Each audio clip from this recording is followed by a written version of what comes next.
الله تعالى وبركاته. قناة أبو بهاء الدين للتبريد والتكييف تقدم تركيب فلتر في مكيف باكيتش من نوع ميتسوبيشي. أول شيء نقوم به هو صنع فلير نصف بوصة من أجل الفلتر، لأن الفلتر عنده جهتين، جهة فوق والجهة اللي تحت، كل جهة فيها نصف بوصة.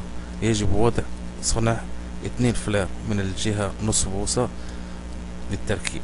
أول شيء هو صنع الفلير، يجب أن يكون الفلير أحسن توسعة لكي لا يكون هناك تهريب.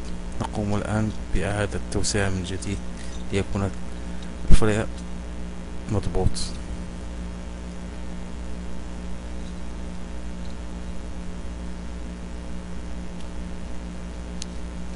نقوم بهذه العملية بمساعدة جونيور الذي يقوم بعمل الفلير. بعد ذلك نركب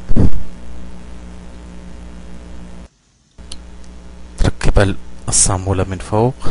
أول شيء نقوم نركب الصامولة من تحت، لكن في ملاحظة، هو أن اتجاه الفريون الفلتر يجب مراعاة حسب السهم، مدخل من تحت والمخرج الفريون،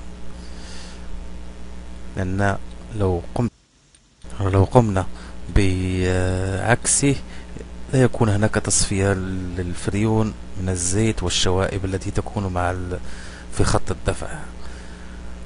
نقوم بتركيب الصامولة، وهذه نقاص من أجل التثبيت مع الصامولة الثانية. هذا التركيب هو على مكيف ميتسوبيشي باكيتش 8 طن. أرجو أن ينال الفيديو إعجابكم، ولا تنسوا الاشتراك في القناة ليصلكم جديدنا، وشكرا.